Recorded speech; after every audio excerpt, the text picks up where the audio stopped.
What's going on, everybody? Welcome to Busy Sticks. If you like video games, you are in the right spot. This is the Geekiverse's all video game podcast / talk show. I'm Josiah Leroy. I'm taking a break to talk about video games. And later on tonight, I can't wait to watch the Book of Boba Fett episode 2. John, Mr. Disruptoid, I know he's taking a break right now to talk video games from reading the newest Star Wars novel that just came out this week. So yes. This is a little bit of a recess for us here, but we've got a big episode today. We're talking about the most anticipated games of 2022. We've got a nice list. If you didn't see last week's episode, go back and watch that or listen to it on podcast services around the globe.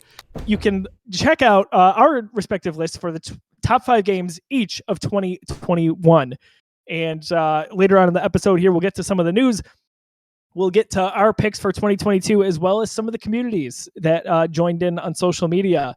John, how are you doing today? I'd love that shirt so much. You know, I wore this shirt because we were supposed to record the first episode of our Star Wars review tonight, but it didn't happen. Schedules don't always work out. It's tough. You've got people who are fathers. You got people who are moving houses. You got all sorts of stuff. Not easy to do. But I'm like, man, I got a Star Wars shirt on. A cool Star Wars shirt. Thanks, Mom. This is a Christmas present. I love it. But I'm like, man, I'm on a video game show. I'm just like out of place. But I'm like, oh wait, I got an Animal Crossing hat. I didn't realize that. I'm good. Got a little. I didn't realize it either. Got a little Nook ink. I actually think. Hold on. Oh, what do we got here? Oh, look at that. Tom Nook inside. I hope you're watching. If you're listening to the podcast version here, John's got a really nice Animal Crossing hit there. Showed off some nice stuff there. He's got a beautiful Mandalorian t-shirt. Just love the colors. As well as there's rumors for other Star Wars articles that are going on with you. Articles of clothing, if you will. Oh, God. I'm like, we're writing articles again? What year is it? No, I'm not going there. No. So I'm so upset that we're not recording Star Wars after this, but all that pent up energy, it's gonna be great. You know what? I think it's just gonna be released when we record that, hopefully tomorrow night. It's gonna be a 3-hour episode. Strap in. It's gonna be off the wall. I just have so much up here to talk about and release into the interwebs. Hope you join us for that. So before we get to all of our big topics today, we always like to start the show with what we should call the segment, what's going to be in our system, right? So yes, exactly. What's about to be in our system? What's about to be in our system, folks? For me, I'm going to kick it off here before I get to John. I'm going with a classic, and depending on what John's got, I think we're finally, unfortunately, breaking the big ditch streak that we had going on here. But this is, I think, my favorite consistent sour on the planet. It's a classic. You can find this in a lot of places in Western New York and outside of Western New York now. I was in Virginia over the summer, and they had it down there. Just saying. We got Thin Man's Minky Boodle there. Nice. Always good. Just love it. That is, I'm a big advocate for that. I feel like I've turned on many coworkers and friends onto this product. It's the gift that keeps on giving. It's a wonderful sour, raspberry sour ale. If you're not aware of it, it's got a 7% rating, one pint / 16 fluid ounces here. It's going to be on very soon. Very soon. It's got superheroes on the can there. It's a classic. It's the best way I can describe it. It's a good sour. This week, I'm a fraud this week. So I don't know anything about this brewery. I'm about to make a connection that I can't really claim any knowledge to. So this beer is from, what's the name? It is ONCO. I've never heard of this brewery before. They are from New York. They're from Tully, New York. Also never heard of Tully, New York. You would have told me Tully, New York. I would have gone to the Tullys on Transit Road. That's where I would have went to find Tully, New York. Not familiar with where that is, but I grabbed this beer because I know this is a video game podcast, and the name of the beer is Metal and Gears. And I'm almost positive that's probably not a reference to the games. I think it's just like a mechanical reference. And even if it was, I've never played a single minute of a Metal Gear game. So I can't grab this beer and be like, I can't claim to be a Solid Snake fan. I don't know what's going on. Never had this brewery before. Don't know anything about Metal Gear. And it's probably not even a reference to Metal Gear. But you know what? It piqued my interest. It's an IPA, my favorite style. Something I've never had before. So I'm going to give it a try. Well, John, as a Metal Gear veteran, if you will, I've played the prequel to Metal Gear 5, and that's it. I will say that this brewery, Onco, if we're going with that, that we've just heard of, Onco, I'll take it. They have another beer coming out that I've heard. It's called Death and Stranding. So I think there is a connection there. Oh no, I have no idea. I have no idea. I'm sorry, everybody. You've got the matching glass. I've got a Pikachu glass. This is a recycled glass, but it's a good one. It's got all the good stuff on it. But cheers, my friend. Cheers, buddy. I had to go with this one. It just made too much sense. I like going with the glass to mouth glasses that we've had here over the last year, but gotta go with the thin man. If you have the brewery glass, you might as well match it. This is very good. I'm a big fan of this. I'm glad I picked this up. ONCO, maybe we'll call them Onco, whatever you want to call them. Metal and Gears Platinum, actually, it's called. Super, super good. Platinum? You're kidding me? Like platinum trophy in PlayStation? Oh my god! I need. There has to be. No, I can't believe. First of all, I can't believe I didn't make the connection after all these. Disappointed in myself. It's okay. We will find a way to recover this episode here. I like this beer, by the way. Actually, I love it.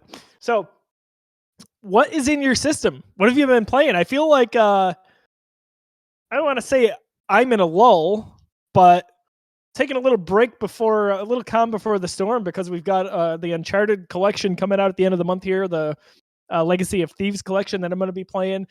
And then February we've got a heavy hitter that I know we'll be talking about shortly. So John, what are you playing to bide your time? It's a copy and paste from last week. I am still just making progress and having fun with Super Mario 3D Worlds. I think last week I even said I beat the game. I got to some of the special levels. I have cleared the first 3, which are like the big ones of the special boards. There was like a star, a mushroom, and a fire flower. Those were the symbols for the special boards. I blasted through those, and the final one is Crown. It's World Crown, and there's only 3 levels, and they are all really tough. And I've heard from some people that the last level is one of the toughest 3D Mario levels ever. And I haven't played it yet. I haven't touched it yet. I'm stuck on the second last one. Still working my way through that. So I'm not excited for it. I don't want to get to a point where I've put all this time and I've beat all these levels and I just can't beat the last level. I'm going to be so upset at myself if that's the case, but we'll see. John, as someone I'm talking about here who beat Cuphead, you've got this. We'll see. We'll see. I've heard from like some Mario veterans that level is just straight up BS and not the title of our show. Just not fair. So I don't know. We'll see. I love this. John thought he had to start keeping up with the dad jokes here. It's contagious, folks. Good stuff. Yeah. I finished the winter contingency event in Halo, so I'm happy to say I got all 10 sparkly items there for the cosmetics. So I've been playing just a little bit of that each day. It's so funny. Like, it goes one of 2 ways. I either get into a match or 2 and I'm just awful, or I get into one and I dominate. Like, there's no in between for me. So that could be both great and frustrating. But a game I've been playing from Limited Run Games, it is not really truly a remake, but a port rather from the original Xbox era to the PS4. It came out last year. Star Wars Republic Commando. So I had not played this game back in the day, which is shocking. There's so many Star Wars games that I've not played. So I was like, you know what? This is the perfect game to kind of bide my time here as I'm getting to the next phase here for current event games. And it's about 8 to 9 hours long. I'm 2/3 of the way through it. Of course, it's dated at this point, being a 4 generations ago or 3 generations ago game. But I gotta say, that's a pretty good shooter. So it's a first-person shooter. You play as a clone trooper. You're one of Delta Squad. So there's 4 clones.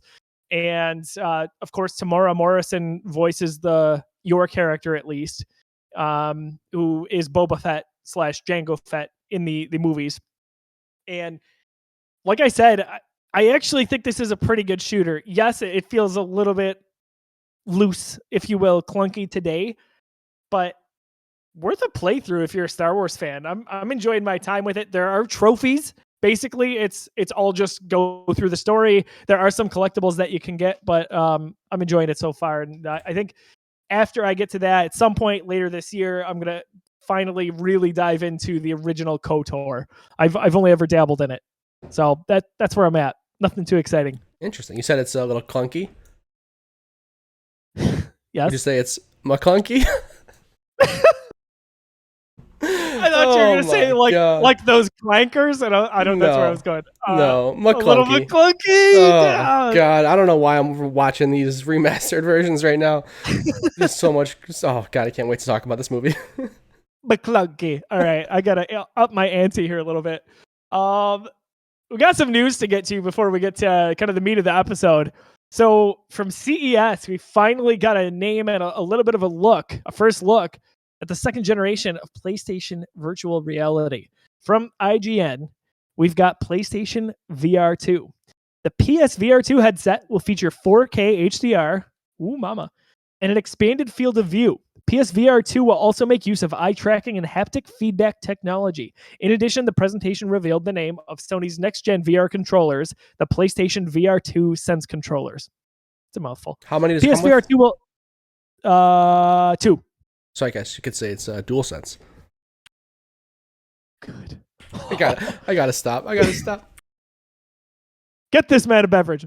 PSVR 2 will introduce a new generation of VR games, including Horizon Call of the Mountain from Guerrilla Games and Firesprite Games. This is an original game built for PSVR 2 that will take players deeper into the world of Horizon. Big year for Horizon right now in Guerrilla Games. John, hit me with your reactions to this. Do you care about VR? Does this excite you? Just let me know. Yeah, I'm all over the place. I do care about VR, but I'm, for lack of a better term, a VR virgin. I've played probably less than 2 hours of VR my entire life. When PS a PS virgin. There it is. Okay. All right. Okay. Please, That's all right. Not bad. Please stay with us if you're listening to this. At the end of the episode, rank those puns and we'll figure out where that one ends up. But that's all right. To the bottom. Yeah. So when PSVR was first in its marketing phase, they brought it to the Walden Galleria Mall, and it was supposed to be just for GameStop employees. But I worked at the Apple Store, and I had an ex-GameStop manager working with me at the Apple Store, and he had the hookup to let us go play PSVR early. It was literally a abandoned store in the mall right next to GameStop that this Sony representative was just hooked up, chilling, and was just letting people that work for GameStop or friends of friends that new GameStop employees come in. Literally a locked door, you had to knock, and then he opened the door and check to see if you were cool to come in and play PSVR. So that was the first time I played it, and then I played a little bit of HTC Vive with a buddy of mine a year ago. So I don't have much experience with PSVR or with VR in general, but I'm super interested, and I know it's going to be something that when I do dive in eventually, whether it be with something like an Oculus Quest 2 or PSVR 2, I know I'm going to love it. There's so much out there. Beat Saber, even workout games are super appealing to me. To be able to gamify your working out is something that sounds awesome. So I'm definitely interested. PSVR is a great avenue, I think, for me to get into that because I'm a big PlayStation fan and I love my PS5. PSVR 2, I didn't expect to see it at CES. I would have thought Sony would have held this for one of their own PlayStation press conferences, but it makes sense. They're making a big splash there. One thing you missed is that the display is OLED. That's a good buzzword for us. We love our OLED displays, so that's going to be OLED. It would have been awesome if it's wireless. I think we knew already that it wasn't going to be, but it's going to be a single cable. Not bad at all. I know the current PSVR, I know people who have that now are like, man, it's cool, but it's cumbersome. There's so many things going on. There's an extra thing you can get for your PlayStation to enhance the power or whatever. It's a mess. So one cable, not bad, but the biggest surprise for me is the announcement of the Horizon game. That's super cool. To launch with that, or to at least announce that with the announcement of the system. That's killer. That's a system seller for me. Yeah, I was thinking as I saw that man, Sony's just really getting. I mean, they have a lot of really good first party studios, but they're squeezing a lot out of two right now. In Insomniac and Guerrilla, they're busy. They get these AAA games going on. I mean, Insomniac's got 2 or 3 in the works, and then Guerrilla, not only is producing a sequel for Horizon, but they've got this going on. Thankfully, it's probably going to be later in the year when this hits around holiday.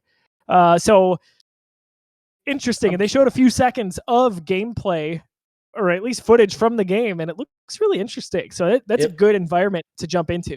For sure. I've got a lot of questions about it. So first, is it what's the scale? Because we've seen Sony take their IP before and translate them to VR, something like an Until Dawn, Rush of Blood, right? And that was an on-rails kart shooter, something you'd play in like a Dave & Buster's or something like that, which works great in VR, makes sense. But I wonder if we're going to get something similar to that with this Horizon, where it's going to be sort of on rails. What we saw was just first person, which was kind of weird for Horizon. We've only ever played as Aloy in third person. And are we playing as Aloy, or is this a side character? I know there was some voiceover. I only saw the video once, and it wasn't I wasn't the best quality or wasn't paying the most attention or whatever. So I don't know if this is another Aloy story, a side character. What's the scope of this? Is this going to be like is this a VR experience, like a 3 to 4 hour VR experience with maybe some replayability, or is this like a side game, like a I don't know, Miles Morales or Uncharted Lost Legacy, something like that with a little meat on its bones. So I'm very curious to see more about it. I'd be likely to lean towards this being a smaller experience.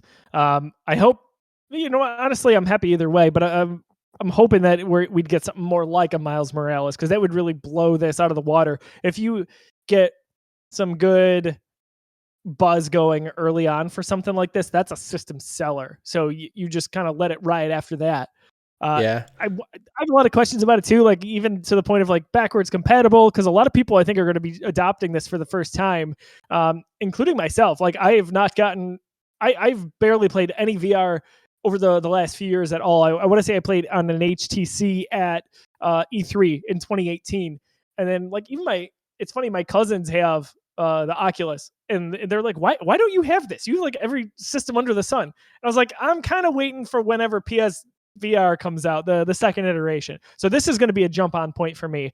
I'm curious about price. I want to see what that looks like. I imagine Sony will kind of host a state of play for one of these in I don't know, in the next few months or at all, but sometime maybe before E3, so we can get a little bit of hype going. Did they confirm 2022 for this hardware, or did they just, I don't know, target for holiday release? Okay. Yep. Interesting. I mean, So, it's going to be expensive. Like the hardware is top of the line. We're talking about 4K HDR, which means it's going to be pretty powerful. And I know, granted, the PS5 is driving a lot of that, but an OLED display, eye tracking technology. I don't know if we mentioned that, but the eye tracking for VR seems very, very cool. That can add like a whole other layer of control for a VR experience. So I think it's going to be expensive. I wouldn't be surprised if we're talking like $400 for this thing. that's about where I land with this, and I wouldn't be surprised even to see a $500 price tag. I hope not. I mean, because especially that's steep. PS5s are hard to come by still, and I don't imagine that it will get much better throughout this year. So that also kind of leads us into our question here. We want to have a question of the week where we involve the Geekiverse community, you, the listener, right on our social media profiles. We want to ask, do you have a VR device? And if not, are you planning to get one? What's your excitement level around PSVR 2, etc.? We want to know. Let us know in the comments on Instagram, Facebook, Twitter, YouTube. Two other small items for news here. Ubisoft Plus. That is coming to Xbox. If you don't know, that is a service that is currently available, subscription service on PC. You can play over 100 plus Ubisoft games from their library over the years. That's Splinter Cell, it's Assassin's Creed, Watch Dogs, all over the place. You can play those games. That will be available. It is not going to be a part of Xbox Game Pass. You will have to subscribe to it separately. So it's not like EA Play, where that is just a part of it. That's okay. We get a lot of value with Game Pass, so no harm, no foul there. But I think good, John, right? To have just another option on the Xbox consoles. Yeah, why not? Do you know how much Ubisoft Plus is? It's like $10 a month or whatever. Yeah, I'm not sure either. I don't know that. I don't know if that was disclosed or not, but that is coming kind of TBD sometime soon, hopefully. The other thing, this is kind of a big one, the latest from Tom Clancy, the Rainbow Six Extraction, that is coming out in about 15 days, January 20th. That is going to be a day one download on Xbox Game Pass. Very good value there. If you're not a Game Pass subscriber, go do that. If you're playing on another system, say like the PC or PS5, you can go purchase that game at a reduced price for $39.99. So not a bad deal there. But John, that's another win in a long line of wins for the Game Pass. Yeah, it's great. I mean, it's not a game I'm probably ever going to download or give a shot, but I mean, it's just they're just stacking the cards. More reasons to subscribe to Game Pass. I mean, you can just be a casual shooter player and want to buy that game, but you know what? Maybe just subscribe to Game Pass instead, and you've got this this this new entry to this amazing catalog of games. So sick. Yep, absolutely. Speaking of Xbox, real quick, have you seen the documentary Power On? I have. It's awesome. I watched it. Really good. I started it last week, watched the first episode or two, and then want to say like Saturday night, I just couldn't stop. I was up till like 2:30 in the morning, watched the whole thing. As an Xbox fan, like just kind of a lifer here, I was like getting goosebumps the whole time. Love seeing the behind the scenes and really how all of it feels very shoehorned. And I love as we move through kind of like the Red Ring of Death and some of the controversies to the Xbox One and how they just totally blew their unbelievable, I guess, relationship with gamers. Goodwill. Their goodwill from the 360 era. They just destroyed it all in a matter of minutes with the Xbox One and its reveal. And I love that Don Matrick was on this, by the way, because he's just there's not a high level of respect, to say the least, with gamers with him. And I did like hearing his mindset because there's a person there, right? Whether you like him or not. Like it was nice to see that, as opposed to the guy that says, well, if gamers are worried about being online or not online all the time, we have a system for that. It's the 360, right? There was some bad stuff there that didn't really work out. Of course, it took a long time to get back. This Xbox Series X and Game Pass, Phil Spencer, all of it. It's just they're firing on all cylinders, and it's a nice comeback. But I really, really thought all of that was super, super interesting. I'm very glad they went so far into the Red. There's almost a whole episode of, was it 8-part series or something like that? Almost a whole episode about the Red Ring of Death. So I'm so glad they were, you can't hide from it, but I'm so glad they were that transparent to dive into the details and to really take that at face value. And the same thing with the Xbox One. I mean, talk about all of the goodwill in the world. Not only did you have an awesome system in the 360, it was good enough that you didn't even lose your goodwill with the Red Ring of Death. You made it through that. And obviously they did the right thing and they replaced all those consoles for free, but to survive that, still have all that goodwill, and then just kill it with the Xbox One. Crazy story. We all lived through it, right? But yeah, that documentary is awesome.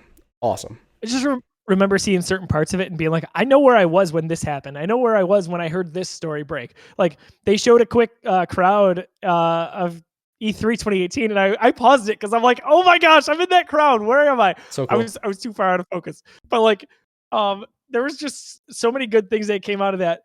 Oh gosh, I hit a point here that I wanted to bring up.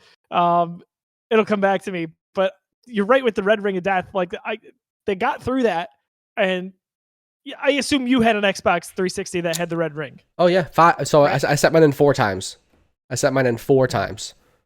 Same system. I think they, I think they replaced them. I don't think they fixed them. I think they were just like, they would get mine in, send me a refurbished one. Get mine in, send me a refurbished. But yes, the same experience. My launch Xbox 360, for lack of a better term, I sent in 4 times. So I had the Red Ring of Death. I was in college, and it was the day that Christmas break or winter break started, and it red ringed. I was so upset, as you saw many people in this video or this series were. And I got it back relatively quick. So it was like December 3rd that went down, and I got it back Christmas Eve. Of course, I missed out on a few weeks of gaming, but hey, got it back. Of course, they did the right thing by paying for that, making it relatively quick. Go ahead. I was going to say, I don't know if these 2 games came out in the same week or something like that, or within the same 2 weeks, or if this just happened to happen to me at both launches, but definitely Call of Duty World at War, that launch weekend, got the red ring, and then also Gears of War 2. So someone can fact check and see if maybe those games came out like within the same window, or it could have just happened to me twice. Whatever it was, I remember for World at War, I was doing the towel trick. I was wrapping my console in a towels, letting it run, letting it get overheated, and I could play the game for like another hour, 2 hours. One time I played for a whole day, and then it just red ringed again. So heartbreaking. It's so painful. In lieu of my 360, I brought my PS2 back out, which hadn't been touched in years. I was playing Crash Bandicoot, NHL Hits. I was all over the place, but I needed to do something. So where I lost my train of thought before is for the 360, I loved hearing the E3 reaction to them hearing about PlayStation and their price point, and just being like emotional and in tears back at the Microsoft HQ, if you will, to say, we just won. Like, they just shot themselves in the foot. Are you kidding me? And then their messaging was not crazy different from Don Matrick's. Basically, it was get another job, right? Like, that's ridiculous. Terrible. Can you imagine if Microsoft said that nowadays? Like, they'd be done. Right. It's crazy. So what's amazing is to see the script flipped it. I was gonna say that. Flipped Yeah. it. Like they flipped it for the Xbox One and did not learn at all from that. Like, so, but Sony did, because they were like, all right, here's our price point. We got you. Oh, here's the stab. We got you with how to trade games with your friends. Like, oh my gosh, to see it all happen. And then, John, that's one generation apart, a few years. It's not like we're talking 10, 15 years. This all happened so close. Insane. It's just, what a roller coaster, man. Good. Anyway, that's my tangent. Go check that out. You can watch it just about anywhere. I know it's on Amazon Prime. I think you can watch it right on the Xbox. I watched it on YouTube. It's on YouTube in 4K HDR. Yeah, I watched it on YouTube. Beautiful. Gotta love that. Yep.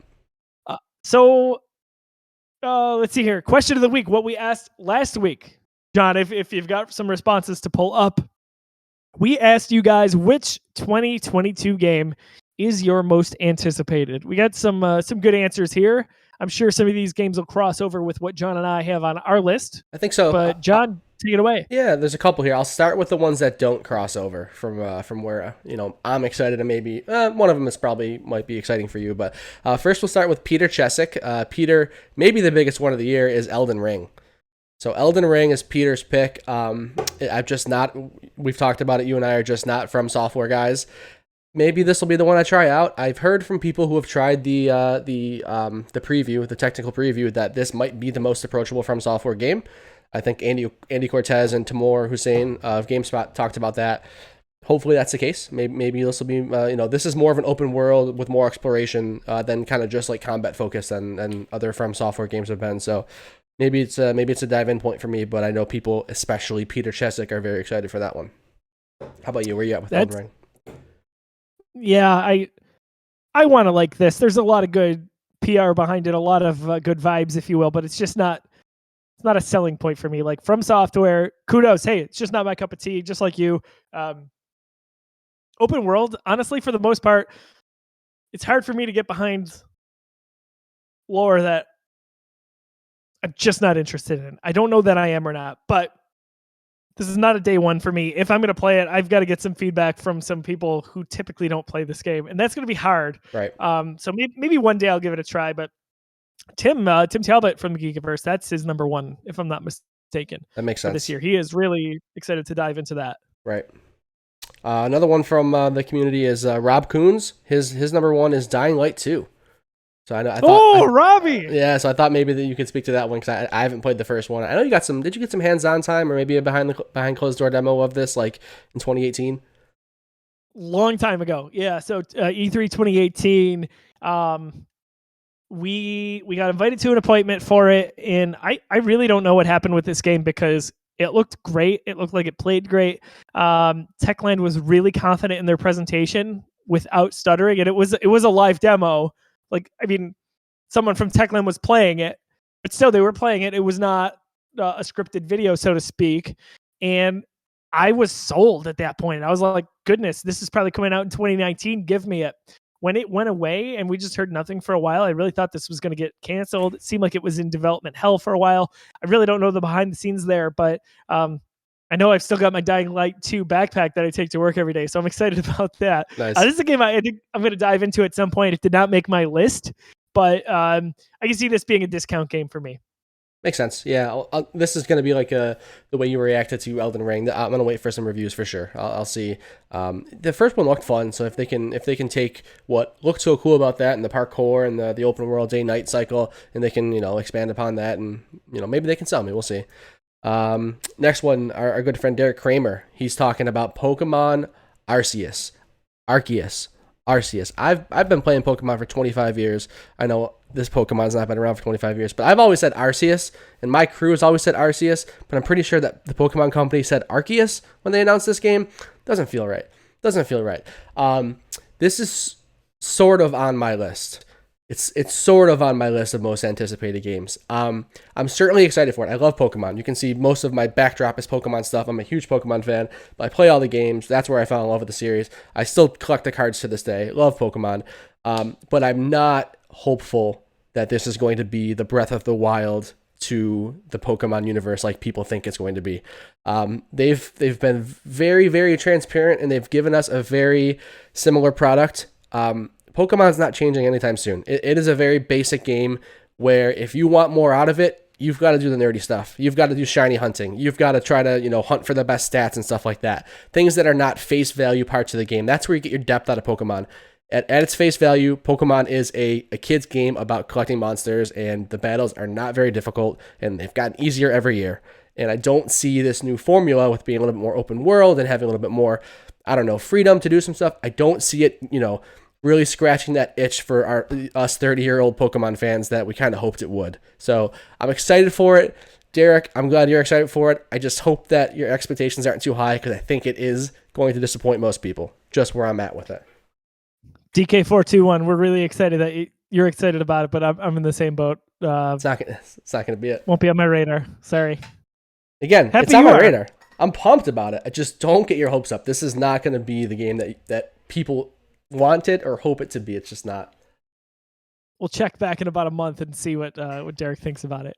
We got to get him on Busy Sticks. I know we. Yeah, maybe he can talk about that a little bit. He loves Pokemon, so we can do a review of that game, because I'm going to be all over it. So we'll see. And then the last one is a funny one. The last reader mail write-in is a funny one, because I was at dinner with my wife tonight, and we were hanging out, waiting for our food, and I'm jotting down some notes, and she sees I'm going back and forth between Facebook and between my notepad, and she's like, "Are you going to Facebook and adding like the notes of people who responded?" I'm like, "Yeah." She's like, "Oh, do you want me to pull it up on my phone and like so I can just tell you?" I'm like, "No, I'm already done." She's like, "You only have 3 there." I'm like, "Well, yeah, only 3 people responded, but that's gonna make like good conversation. Like, we're not gonna be talking about this for an hour." She's like, "Are you sure you don't want me to put one on there for you so you feel better?" And I'm like, "No, I'm good. Like, the 3 is great." She's like, "I can come up with a game." I'm like, "What would you come up with?" And she goes, "I don't know. Come up with one for me." So I'm like, "You know what? There is one that I know you're actually going to be excited for that you don't even know yet." Guess. Well, first of all, does Courtney know that there's no new scheduled Animal Crossing this year? She knows that there's no new Animal Crossing, and she knows that there's no new Mario. Okay. She knows that. Okay. You're never going to get it. Okay, I'm not even going to try that. Yeah, you won't. So my wife is a big lover of cats. We've got 2 awesome cats here. She loves cats. She's grown up with them. And when the PlayStation... Not Blinks, no. When the PlayStation 5 reveal happened, a game was revealed called Stray. And now, since knowing my wife, I've also become a huge cat person too, so I also love cats. And I was all about that game. And the first thing I did after I saw it was show her that trailer. And she's like, "This is awesome. I want to play it on my Switch." I'm like, "Well, you're not going to be able to play it on your Switch. But you can play it eventually." So she was excited about it. And I'm like, that is the only game I can think of that's coming out in 2022 that we can feign some interest for to get you on the show. So there we go. Courtney Fick, her answer is Stray, the game about the cat from PS5 Showcase. Courtney, you're just such a kind, gentle soul. Thank you for doing that for us. Like, my gosh, I just love that. Oh, so good. I feel like if I did that for Lauren, she'd be like, "This is stupid. I don't have any pick." But now I feel like I want to. So I'll go ask her. I'll be like, "Hey, what's your most anticipated game of 22?" And I watch her just be like, "I'm really excited about Horizon Forbidden West." I'd be like, "I didn't even know that you knew that was a game." Like Courtney's in the room next to me folding laundry and can apparently hear me because she just texted me and said, "Thanks, hubby." Very good. Oh, I love it. So thank you for the 3 participants and Courtney for doing that this week. We really appreciate you guys. We'll continue to build that segment over time.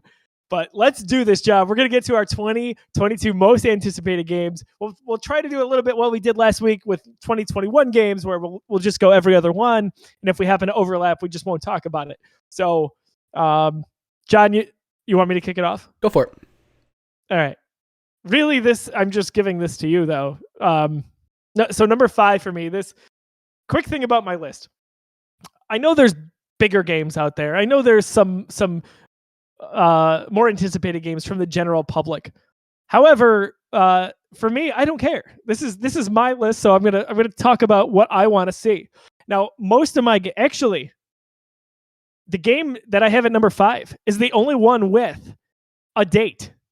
The rest of them are supposed to come out in the release window that is 2022. I would not be surprised if at least 2 of these get bumped to next year. Just saying. I went with what had a 2022 window.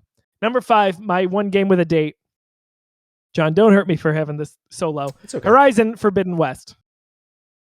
I'm actually going to let you talk about this one. Hit me. I'm pumped, man. So yeah, we've talked about Horizon a lot. I think for me, if it didn't come out in the same year as Zelda Breath of the Wild, would have been Game of the Year almost any other year for me. I think that Horizon is so good. And again, I'm not gonna. It's tough to say it's underrated, right? Because people love Horizon. There's really not much that you can find out there where people are talking bad about Horizon. I just think it's even better than people say. I think it is such a unique take on an open world game. I think the combat is so good, so different, and just the story is so interesting. Like, it's such a cool world. I don't know. It's just one of the most inventive open world games and some of the most inventive combat that I played in a while, and it blew me away when I played it. So to me, like, Horizon will always be a bit underrated. I think that game's up there with God of War. Personally, love Horizon. So of course, I'm just absolutely pumped about the new one. It's just it's more Horizon. It's beautiful. It's open. It's more open. We got the news that the PS5 download is going to be like 105 gigabytes, which most people are like, oh no, my space. I'm like, yes, that's going to be amazing. 105 gigabytes of what of that game is going to be huge, and it's going to be so long, so much to do. So I can't wait. I couldn't be more excited for that game. And to those people, I say, delete your shit. Get it off of the hard drive. Make room. I might have to upgrade my SSD, honestly, add a second one. We'll see. Yeah, I might be in the same boat. Heavy hitter here, PlayStation exclusive. I enjoyed the first game, not to the degree that John does, but as I've talked many times, when John finds kind of passion in a game, that gets me excited because it's contagious. So that is a day one for me. Can't wait to play it. I was going to go back and play the first one a second time just to really get my juices flowing, but I don't think I'm going to have time, unfortunately, with the release schedule that I've got coming up. Yeah, a lot going on. Did you platinum this for? No. Did I imagine? Okay. Yeah, no. It's just I don't know why. I don't know. I'm so hit or miss with platinums, and honestly, it's more so I'm hit or miss with open world games. As much as I love Horizon and I love the combat and I love the story and the world, I didn't care much about the open world and what I was doing in it. Right? A game like Ghost of Tsushima, like that game, I just could not get enough of all the side quests, and to me that was because they were so bite sized. Like, you know, you go find the fox den, it took me 30 seconds to do. Awesome. Go find a shrine, took me a minute and a half. I'm just getting stuff done so quickly, and it was just so fun to do. Horizon didn't have that for me, but it had hooks elsewhere. I thought the rest of it was perfect. So no, it didn't even come close to the platinum. And that's a game that I've been waiting for, like a true, unless I'm wrong, a true PS5 patch for. Like, I don't think that exists. I think they did a 60 frames per second patch, just like The Last of Us Part 2, but they didn't do a PS5 version or like anything else. I think there's just an FPS boost, which, to be honest, is huge. Going from 30 to 60 is a big deal. But I don't know for sure if that's confirmed, if that actually happened, or if I'm just making that up, but it could have. Yeah, I feel like it didn't. But it is what it is. So that's a game I'm going to go back to at some point. Whatever happens, I'm going to be playing that game February 21st, if I'm not mistaken. We're not that far away from it. Not far at all. So awesome. Getting more Horizon. We're getting 2 Horizon games this year in some way, shape, or form. At least we think. Possibly. John, do you got a number 5? You know, I didn't list mine. I forgot to do that part of the homework. I didn't make a fun list, so I'm just gonna. Okay. It's all good. It's casual. It's conversation. There is a 60 frames per second patch for Horizon Zero Dawn that did come out. I think it came out around the time that the PC version was released. So I'm just gonna talk about my next most anticipated game, and it's probably my most anticipated game above Horizon, and that is the sequel to Breath of the Wild. That is the one that I just can't stop thinking about. I talk about, you know, my game of the year 2017. You know, we're talking about those two right now. Breath of the Wild was my number 1, and Horizon was my number 2. But Breath of the Wild is one of those games that I think about almost every day. I mean, that game is so cool.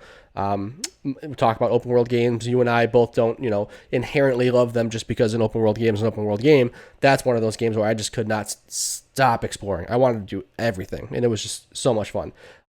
Super transformative game for me. So whatever they do with the sequel, I'm all in. Can't wait to see it. I hope we see it this year. Hope so. Dude, I know. A part of me thinks we're not going to see it. But I wouldn't bet on it. I mean, yeah, I'm not here to, you know, express any confidence. I just hope it happens. So for what it's worth, people are going to hate me for this. That was my number 6. It got squeezed out. I was like, if I can pick one at the end here, it's Horizon. But hopefully we see it this year. If not, we'll see it next year, and it'll be great. We'll be talking about it this time next year. That is so I don't want to say infamously, but at least with my friends here, I've not finished Breath of the Wild. That's a game I'm gonna go back. I'm gonna start it over. I'm like halfway through the main story, but I've got to start over as soon as I finish Metroid Dread. So I have advice. Soon. I've got some advice for you when it comes to Breath of the Wild. When you play that game, don't Google anything or don't look for guides or YouTube videos. If you have questions, ask your friends. Text me. Okay. Text him. If you have a question about something, ask one of your friends. Have a conversation about it that way. Don't look for a guide. Don't go too crazy into like finding, having somebody else find the answers for you. The game is all about exploration, and it sounds so cliche, and it sounds like, I shouldn't have to put this much effort into liking something. It clicks once you just let that game do what it's meant to do. It'll click. So that's my only piece of advice. Don't Google stuff and don't look up guides. Sounds good.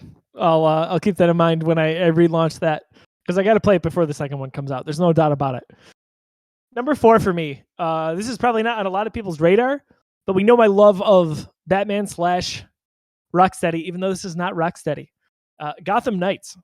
So I care about this game. I'm excited about the premise of it. Ironically enough, not in the Arkham verse, if you will. It is a game from WB Montreal. So they did the Batman Arkham Origins, which I wouldn't say is underrated. I think it got about the amount of love that it deserved. It's a good game, but it's not a Rocksteady experience. And there is a difference, at least to me. So this is a game that I'm excited about. You can play it co-op. I think this is going to hit this year. I'm kind of surprised we haven't heard more about it. I would expect more news around E3 and maybe like an October release if I was a betting man. So that's next on the list for me, Gotham Knights. John, does that move the needle for you at all? And if not, what do you got for next on your list? Yeah, no, I've got no real excitement or hype for any of the DC properties or any of the WB stuff, to be honest. That doesn't mean that I won't play it. I hope I do. There's still a world where I dive into the Arkham games and I love them. It just wasn't this world. Maybe we'll open up a portal. Maybe we'll break a spell. We'll figure something out. Maybe it'll happen. But not something I'm super excited for. Next for me, my list is short because again, didn't do the homework. I'm gonna go into what I'm gonna guess is your number 1. So feel free to talk a lot about this, but I'm gonna go right for God of War. God of War Ragnarok. Man, like what? Are you kidding me? We're just getting paid off here from 2017 and 2018. All the best games from those 2 years are getting their sequels, and then hopefully they're coming out this year. God of War, can't talk enough about it. Just back at it with Kratos and story number 2 in this new mythology. It's gonna be awesome. So back when the Geekiverse was scoring video games for review, 2 games that I ever give a 10 out of 10. We know my love for Batman Arkham City. God of War 2018 was the other one. I can't believe I haven't gone back and completed this open world, so to speak, all these side activities and missions. I can't tell you how much I enjoy that game, and I think it is a true work of art. I love the single camera. What perspective that is. You have one camera the entire game. When you're Kratos, it's behind him, and then it goes to a cutscene without showing any loading screens, and the camera just floats to where it has to go. Yep. One continuous take in a video game. I mean, come on. Obviously, there's tricks and stuff going on. There's no real camera there, but just the direction behind that to be able to pull that off is just insane. That is truly art. That's unbelievable to me. Cory Barlog did an amazing job with this. He tweeted out a teaser 2 years ago where if you took the first initial of every line that he had in this tweet, it spelled out Ragnarok. And here we are. We've got God of War Ragnarok. I hope this game is coming this year. I'm pretty confident that it will. I wouldn't be surprised if it slips. Like, that's just everything right in the COVID era. But that is my number 1 game. So you're right. I figured so. Are you at all worried that Cory's not directing this one? Have any worry? No, because he's still involved. I don't know what his title with this is, but he's producer. I think he's producing. Helping with scripts and helping. I'm sure assistant directing. I'm sure he's a producer on it. What I didn't know prior to kind of researching and watching some of the background stuff on this title is that with God of War, they only direct one game and then they move on, or they're a different part of the team so that there's a fresh perspective. Right. I really like that. Yep. Like, obviously there's pros and cons to that, but he's the first, like, I can't remember again the title. He's the first one to be involved to this pedigree for a second title. Yep. So I'm not worried about it. I mean, if it comes close to being as good as the first one, I'm in a really good place. Same here. Just whatever date that comes out, like, that is a game. I was looking back at. I always looking back throughout my Xbox played history for my achievements or my trophies on PlayStation. And this one I played for 5 days only. It was like the 18th of April to the 23rd or something. Like, that was it. I beat this game fast because I couldn't put it down. And also, let me tell you, and I know, John, you echo this, you need 0 prior God of War reference. You don't have, there's tons of games out there. Doesn't matter. This is a reboot and it's different. And if you're not playing it because you haven't played prior God of War games, you're doing yourself a major disservice. Right. As I said, this is art and you got to get on it. So it's part of the PS collection. You can play it on your PS5 or your PS4. Go do it. There's no sense in waiting. So that's number 1 for me. Man, I could talk about it for a long time. Get after it. I'll just jump right into my my number 3 here. Kind of alluded to it prior to that, but this is the Rocksteady experience that I was hoping for. Suicide Squad: Kill the Justice League. Now, I'm burned out on not Justice League, but Suicide Squad. Like, it was a popular property. We had the 2016 movie that kind of killed it. Even last year's with James Gunn, I didn't think was as good as critics are saying. Just my personal opinion. So I'm a little burned out on the property of the Suicide Squad. Like, they're trying to push it. It feels like too much. That being said, I am excited for this game because of the pedigree of Rocksteady. And I love the Batman Arkham trilogy that Rocksteady created a few years back. It's my favorite in gaming. With this one, I think it's an interesting premise. I don't think it's as exciting as, say, if they were to do a Wonder Woman game, which is going to be happening with Monolith. But that being said, I'm still really excited for it.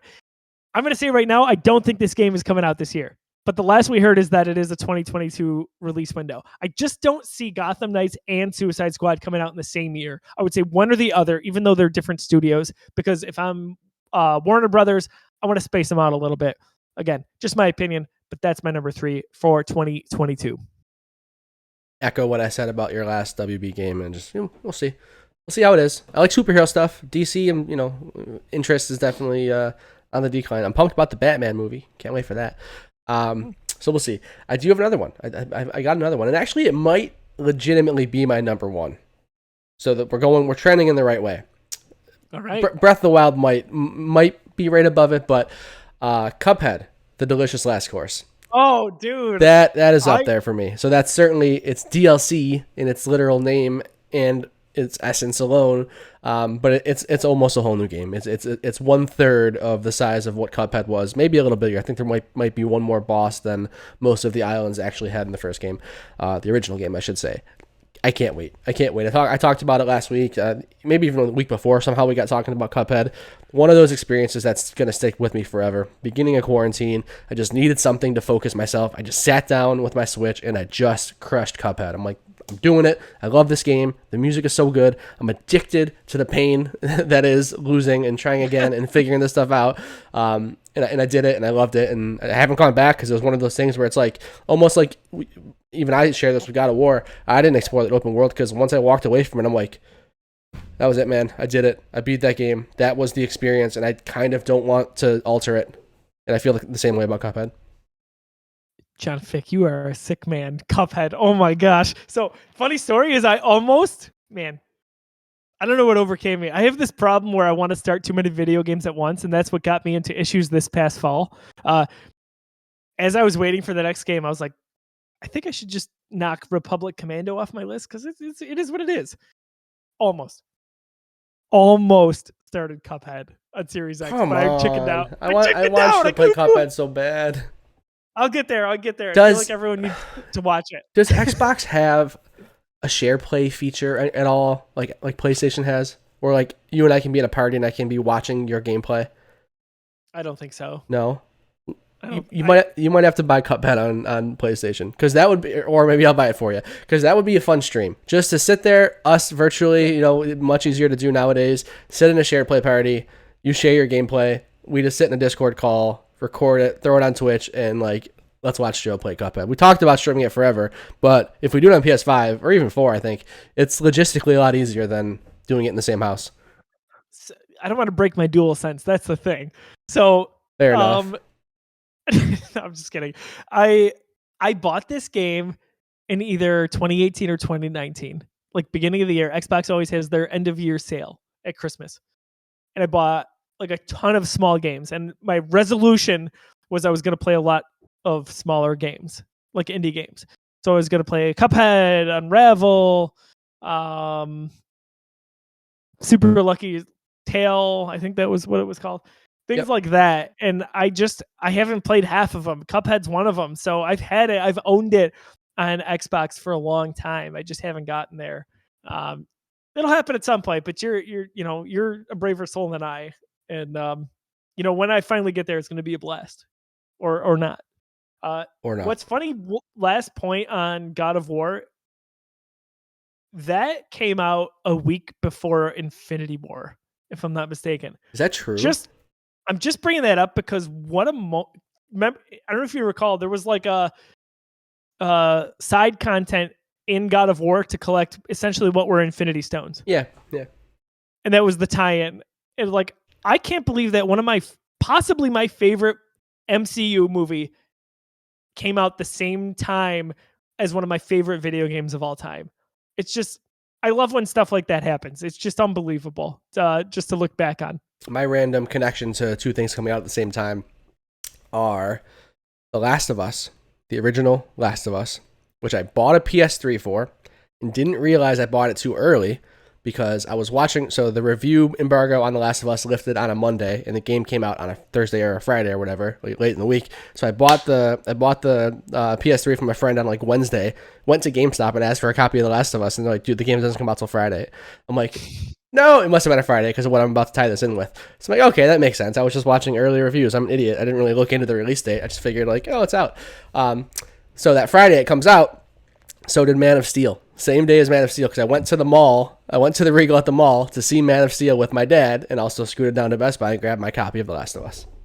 Oh, I like that. All right.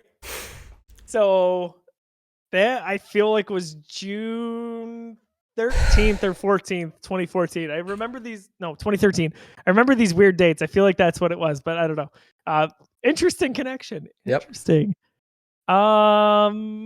Whose turn is it? You did Cuphead. Okay. Yes. Number 2 for me. This sucks, folks. This has been on my most anticipated list for 3 years now. This is the 3rd year. Lego Star Wars. Oh my God. The Skywalker Saga. What is happening? Dude. What are they doing? Why was that game delayed so much? We heard nothing. It went dark forever. And it's supposed to come out in spring of 2022. Yeah, I don't know. I'm calling BS on that. And I'll believe it when it's finally in my hands. I pre-ordered this game in 2020 because I had a gift card or something from oh no, it was Best Buy still had their gamer program where you got 20% off. Gamers Club Unlocked. Yes. I had it and it expired in August. So I pre-ordered so many games just to lock it in. Yeah. And that was one of them, the special edition. Do you know if that pre-order is still active? Yes. It is. Yeah, that's crazy. I just checked it today to make sure. I was like, I got a really good deal on this. I hope it's still there. It better still be there. Yeah. Oh gosh. Yeah. So I pre-ordered that. It was Cyberpunk, all these games. Right. I love Lego Star Wars in general because I love Star Wars. This one being all 9 Skywalker movies just excites me. I like that it's a new format.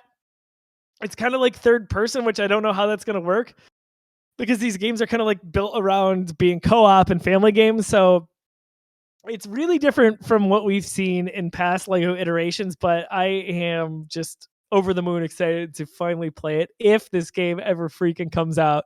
So Lego Star Wars, the Skywalker Saga, number 2 on my list. John, got any more games? No, that's the list. Yeah, I'm tapped out, and we talked about your number 1 already. So feel free to gush more about God of War, but that's all I got. So God of War, I when they announced that it was Ragnarok, as it was rumored, in my head, naturally, I'm like, oh my gosh, what if this is anything like Thor Ragnarok? Oh my like, god, totally. Just, stupid, but I love Thor Ragnarok so much. That's all I got, folks. It's good stuff. I mean, it's a good list of games. If half of these hit, we're talking about a really good 2022. Dude, we really are. I'm gonna pull up Tim's real quick just to I forgot through him. Yeah. He put him in our group text the other day. Yeah, no, Elden Ring was definitely on there, and it was high up. Tim's a big Soulsborne from software kind of guy, so I know he's going to be all over that. Maybe his hype can get me excited for that game, like my hype gets you excited for so many. I think so. You know what? Tim only likes hard video games. We mentioned because he wanted to play. I'm actually half kidding. He wanted to play Guardians of the Galaxy, but I go, Tim, it's really easy. It's a fun story, but it's not a hard game. And he just kind of went, oh. So Tim's top 5 for 2022. Tim Talbot here. Number 1, Elden Ring. Number 2, Breath of the Wild sequel. Number 3, Hogwarts Legacy. So I do have an interest in this game. Me too. I didn't realize that was even rumored for 2022. I'm looking at a list and I didn't see it. That's a big one for me. That's the release window. That's for sure up there for me. I'm excited about that game, and I'm not the biggest Harry Potter fan. I like it, but it's not like your Star Wars or Marvel or even Lord of the Rings for me. It's up there for me. It feels like it's going to be a good game. You're a big Harry Potter guy. Love me some Harry Potter. I got myself. We didn't do show and tell today. Just realized that, but this is going to be it then. Hey, we're talking Harry Potter. I'm just gonna say this is my show and tell. I just happened to pull out my. You can't call it audible. Sure can. Just did. Yeah. This is my Elder Wand. So the Harry Potter store in New York City just opened up like the week I was there. It was insane. You had to show up at the store, scan a QR code, and get put in a virtual queue. There was like 7,000 people ahead of me. 7,000 people. It said ahead of me in this virtual queue. All of a sudden, like 5 p.m., I get a text that we're ready. So we had to like sprint to the subway and head downtown. Super, super cool. But I'm a big Harry Potter fan. And this game was leaked like, I want to say in 2017 or 18. Like it was leaked a long time ago. Some like random trailer just recorded on a phone screen was leaked forever ago. So we knew that there was like this 3D possibly action RPG Harry Potter game in the works. And we had just kind of seen it recently. So like, this game, I don't know if it was just a mess for a while or it's going to be huge. I'm pumped about it. Have you at least seen all the movies? Yes. You should watch the HBO special that just came out on Christmas. The HBO Now. I've been reading about it. It looks so good. It's super emotional. Like even if you're not a huge Harry Potter fan, it's emotional. It's worth the watch. I watched it last night. It's awesome. It's impressive to see that they got that cast together. I got to say, like just in terms of pop culture, that's a lot of fun. It is. Gotta love that stuff. That's part of the Marvel behind it. But the production, like they remade something, I assume remade, but some of these sets that they're in are just like incredible, straight from the movie. Really, really cool watch. Definitely recommend it. I'm sure it was pretty exciting for some of them as well. You said the Elder Wand that you have there, the Elder Ring. It is not the Elder Ring. It's the wand. That's not bad. That's not terrible. Oh well, again, folks. I'm sorry. All right, Tim. That was number 3, Hogwarts Legacy. We're excited about it. We forgot about it. Number 4, Horizon Forbidden West, of course. And then number 5, this is a game that probably would be 7 on my list. I'm getting crazy here. Starfield. That game's not coming out in 2022. I don't care what they said. Dude, I love your steadfast thought on There's this. no chance that game comes out in 2022. I would like only give you a 50% chance it's a 2023 game. I'm sorry, man. This game's not coming out anytime soon. They gave a date, not a release window. Listen, to Todd Howard, that date is a big deal. Like he likes to release games on that. Come on. I think it's happening, John. I like that you're just opposite end of the spectrum on this for me. People really think that the game's coming out this year. Well, Tim does, and I'll tell you right now, God. if it doesn't, he's going to be really pissed. Not as pissed as if Elden Ring or Breath of the Wild or Hogwarts Legacy or Horizon didn't come out. Still pretty pissed. Yes. I'm saying. I don't know, man. I don't know what it is, but I just have zero faith. Like, please prove me wrong. Xbox, have a great year. Go off, pop off, release that Starfield. But I don't know, man.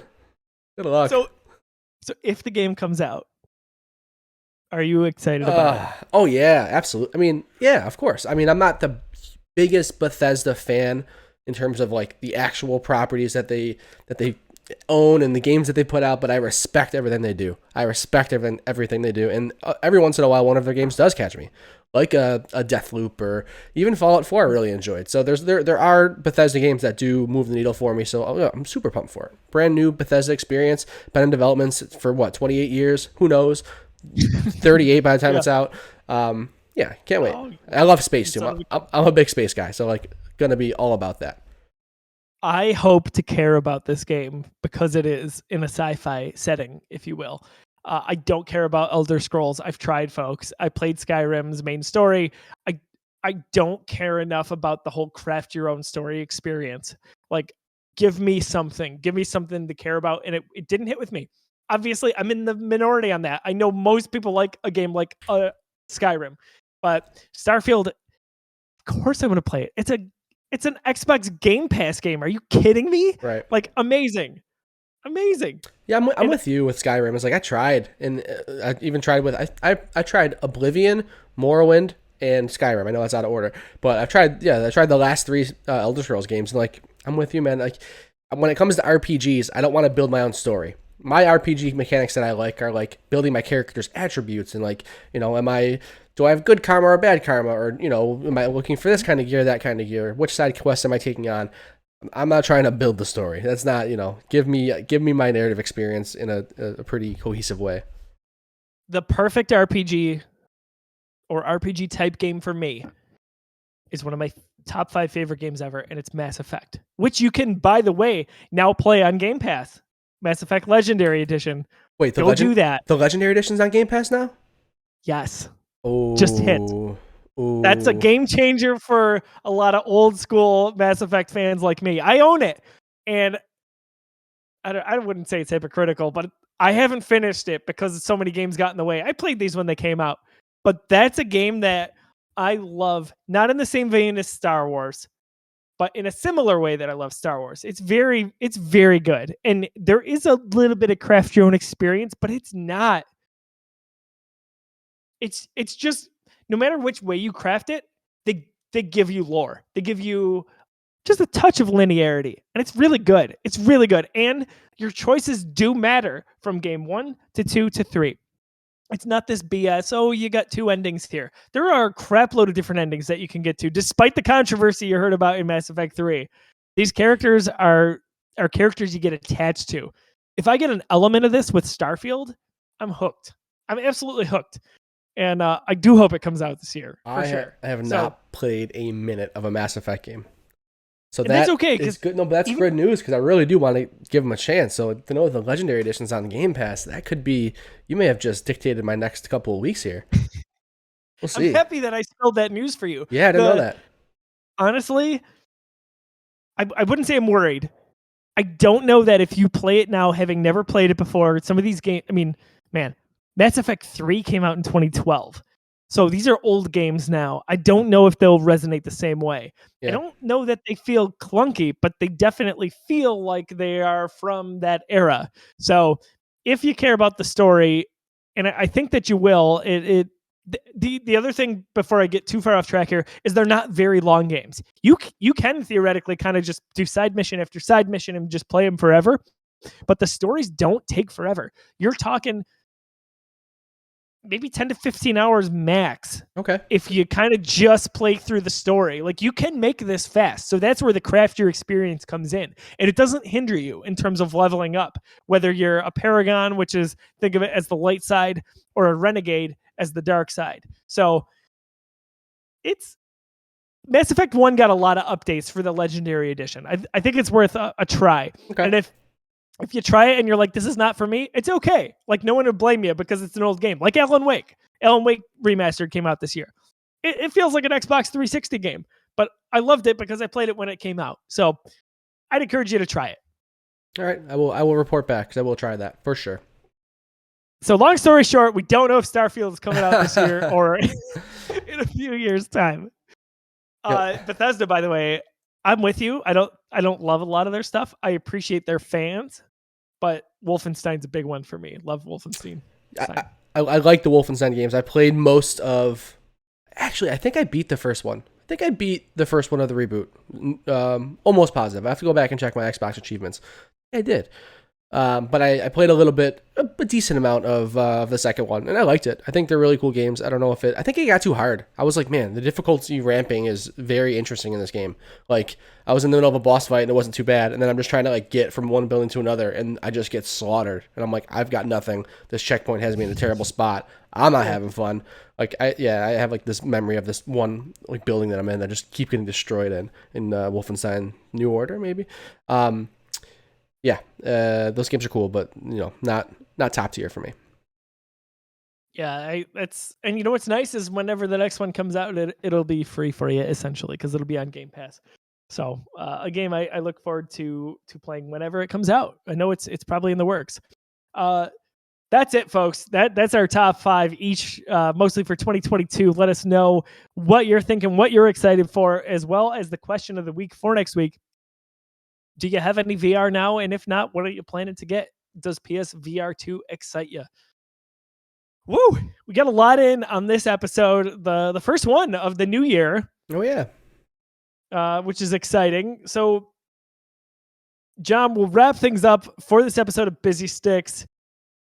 Where can we find you online if we want to talk about some of the things we talked about today? Also, I heard there's a new show coming to the Geekiverse because if you think about MCU Reviewed and how we haven't been able to be as consistent as we wanted to with that, it only makes sense that we double the workload. So now we're going to dive into something new.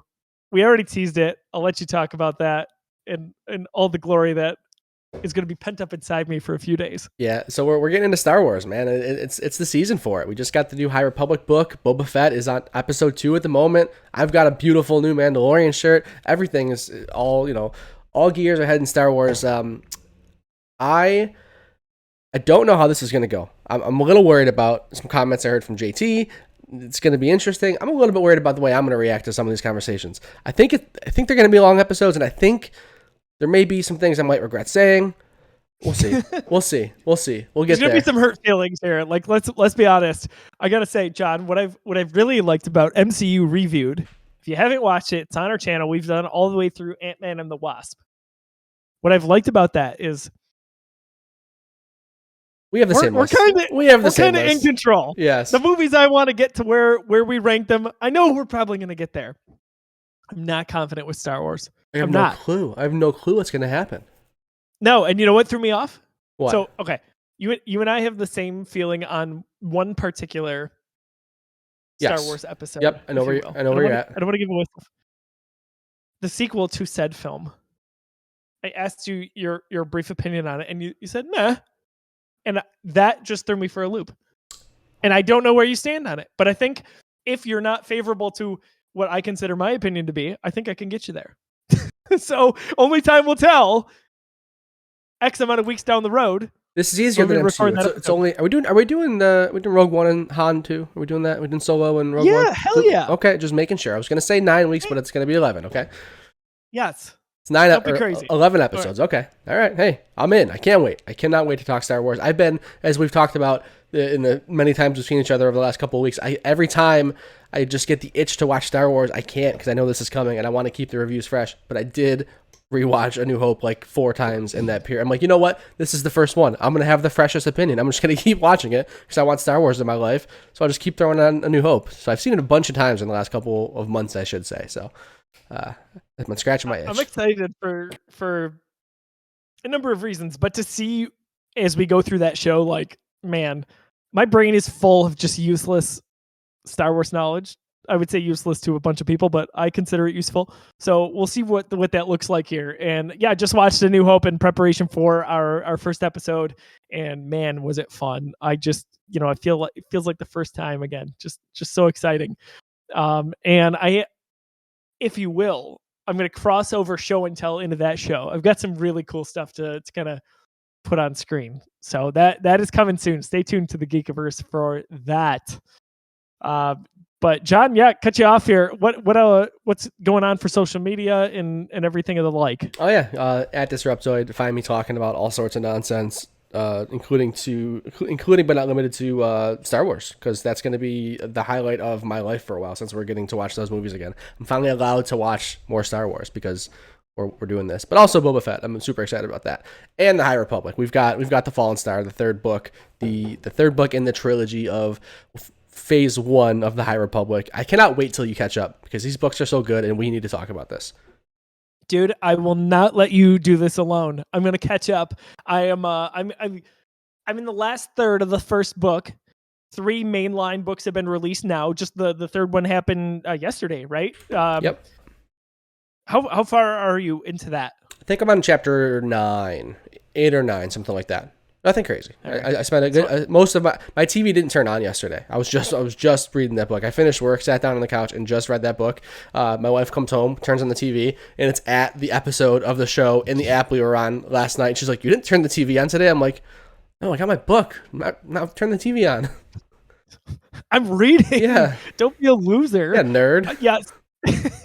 I've got to read that. I'm going to catch up to you. So maybe tonight after we do some editing, after I watch Book of Boba Fett, episode 2, I'm going to get there. That's my motivation. I'm not going to let John do this by himself. What kind of friend would I be if I did that? So the other thing I want to mention before I forget, so we're jumping into Star Wars reviewed. We kind of dabbled with a few other movie franchises. John Wick. I don't know if you saw this. John Wick Chapter 4 has been delayed 1 year. I did see that. It's a bummer, but it gives us time to finish the MC reviewed, finish Star Wars reviewed, and watch and then do John Wick. Great, perfect. We will get through one of those prior to next year. I promise you. We're getting through both. As long as Marvel stops releasing movies, we'll get through both. What a stupid thing I just said. What a dumb thing I just said. Please don't stop releasing movies. So this year we got Doctor Strange in May. We got Thor, hopefully in July, and then I want to say Black Panther in November, but I know they're behind schedule on that just because of Letitia Wright got hurt on set, plus the pandemic. So excited for all three heavy hitters right there. Can't wait. Star Wars, we got to wait a little bit more for, but we've got some content to fill us up. We're going to do the High Republic stuff. We get to gush and speculate about the Quantic Dream game that's going to be coming out in Star Wars Eclipse, which is High Republic. It's just a good time to be a Star Wars fan. So we'll talk about A New Hope. Check that out on the Geekiverse. That's youtube.com/the Geekiverse or wherever you download podcasts. I am at Josiah D. Leroy on social media. You can find me there. If you are on Switch or Xbox Live or PlayStation Network, you can find me. I am Brosiah. That's right. I am Brosiah, folks. Would love to play some games with you or even just compare trophy lists. I think that would be a lot of fun because I do that from time to time. Excuse me, sir. If you want to add somebody on Switch, you need their 9-digit friend code, not just your name. So yeah, you can't just look up I am Brosiah. You need 3864-4484-8136. That's your friend code. First of all, I think that was 8 digits. Second of all, I can't believe that you memorized my Switch code there. Unbelievable. Yeah, I forgot that it's not easy to find your friends on Switch, but it is what it is. But you can see how many hours they've played of a game, so eventually we'll get there. This has been another awesome episode of Busy Sticks. Always love talking video games with my buddy John here. Catch up with the Geekiverse on all forms of social media, Facebook, Twitter, Instagram, YouTube, and as we mentioned, podcast services around the globe, as our friends from Kinda Funny say. For John, I'm Josiah. We will see you all next week. Have a wonderful night.